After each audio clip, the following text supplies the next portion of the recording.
Prabhupada, his presence was so powerful that when you came in his presence, you didn't feel like you were part of the material world. You felt that you were in some kind of a spiritual, transcendental environment.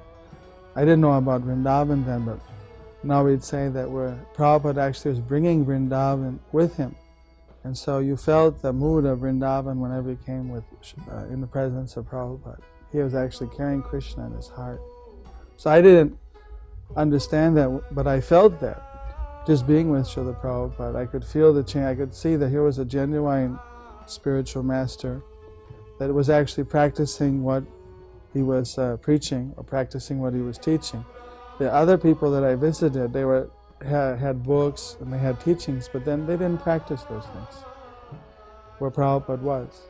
So at that, all these things helped to build up my faith, but then Prabhupada was very merciful and he immediately engaged me in service.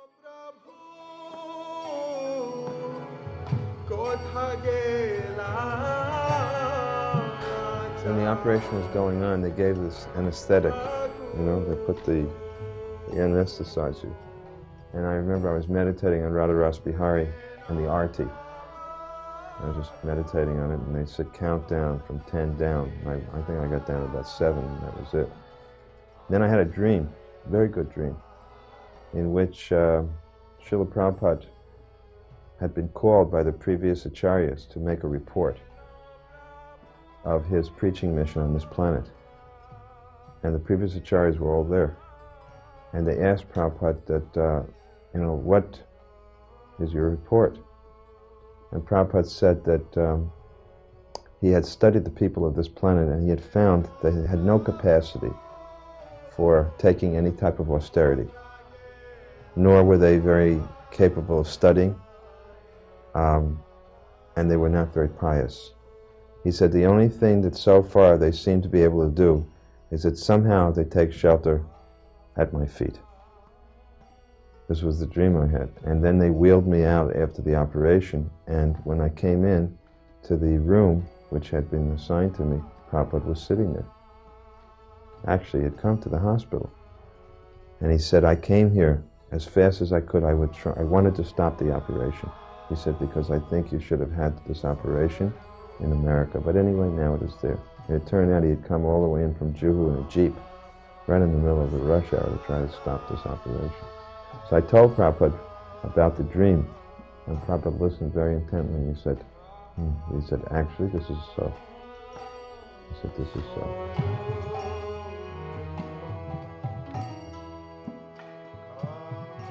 My mother came to see Prabhupada after. I was telling her about it, and she wanted to see what. And then my brother came and joined me also. And she wanted to see what we were getting into. So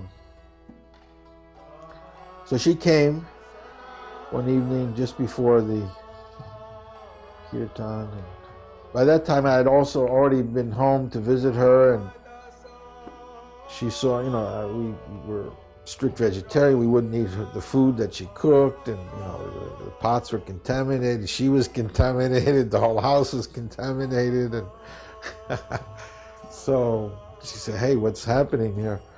Anyway, so she went to see Prabhupada, and Prabhupada in his room had one folding metal chair, which was meant for VIPs who couldn't sit on the floor. So this chair was put out for her, and she sat on this chair, and everyone else, Prabhupada, us, we sat on the floor. And then she was asking Prabhupada, what are you doing with my boys, and this and that. And Prabhupada was explaining, preaching. And so then at a certain point, Prabhupada asked that, I'm taking care of your sons. By that time I had left my apartment and moved into the storefront. Nagamuni also. I'm taking care of them, I'm feeding them and looking after them and providing, and actually we have no income here and so on. And maybe you would like to give some donation. And my mother looked at us and looked at Prabhupada and said, well, donation, I think I've already given a donation. I've donated my sons. And Prabhupada said, oh, yes, very good. And he said, that's okay. And, but by her saying that, and it was like she gave us to Prabhupada. And Prabhupada accepted.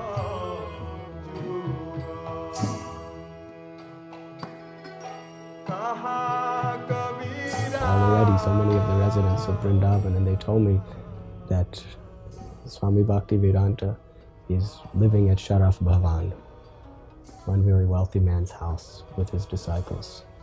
So I went there to meet Srila Prabhupada.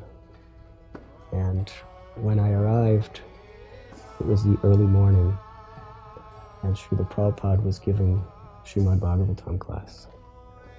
And I remember he was chanting Jai Radha Madhava. And as he was chanting, I was appreciating like I had never appreciated anything in my whole life.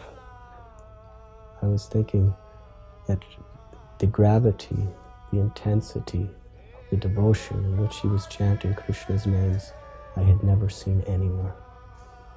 I had met so many of the greatest yogis, the greatest gurus of the Himalayas, many great Christian saints, Muslim saints.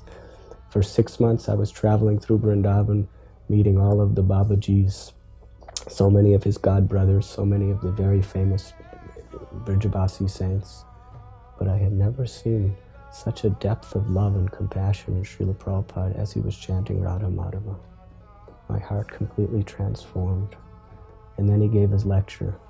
And when he spoke, every question I ever had was answered in one lecture.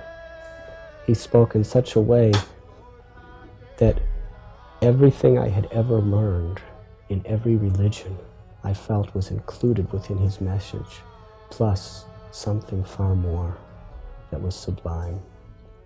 And it was at that time, sitting at his feet in Vrindavan, that in my heart I accepted this is my spiritual master, and I must surrender my life to him.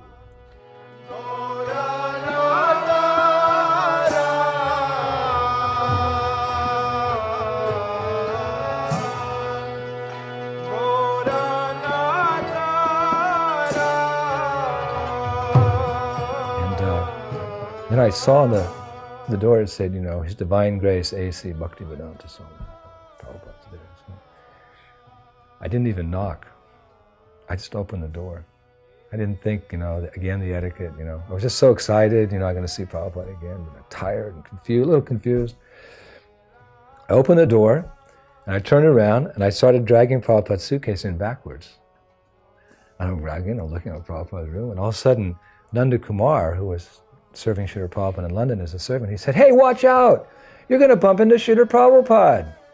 And I dropped the bag and I turned around and I was this far away from Prabhupada. He was just standing there, Hare Krishna.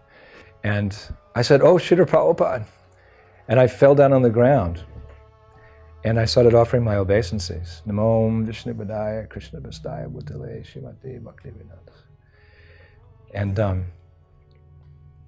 all of a sudden, on my back, there was a slap on my back. And I thought, well, Prabhupada slapped me on the back.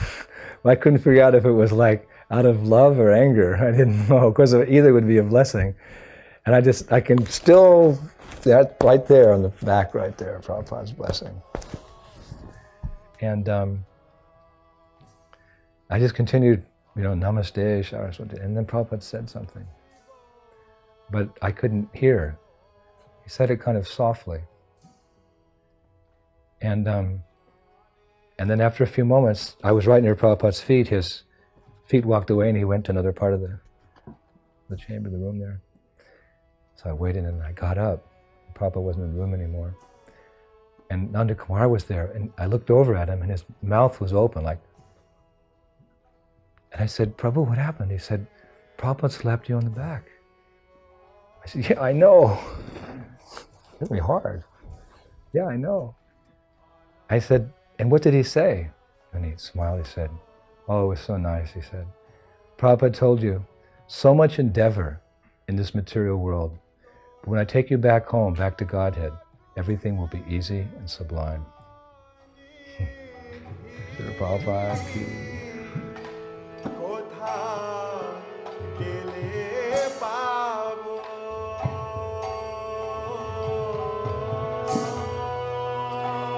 Well, after a couple of paintings where the proportions were wrong, he taught me a system. He gave me some instructions on how to make the painting more accurate. And that was called the grid system. And he taught me about, say, the pictures in the glass. The picture always that he gave me was in a frame with glass.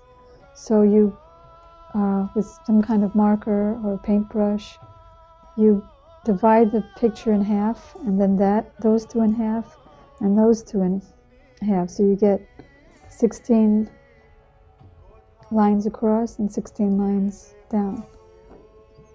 And so I would, instead of trying to do the whole picture at once, you just do one box at a time.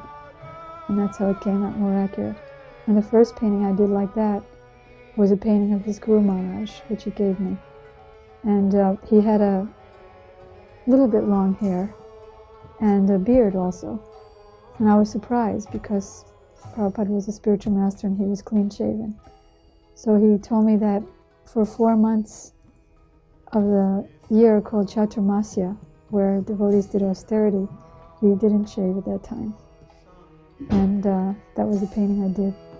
Bhaktivinoda Thakur had also predicted that very soon someone will come who can easily go from one country to the next, one continent to the next, around the world, and spread the Sankirtan movement. So Prabhupada said, maybe that's referring to me, but we have no doubt, Prabhupada, it was you.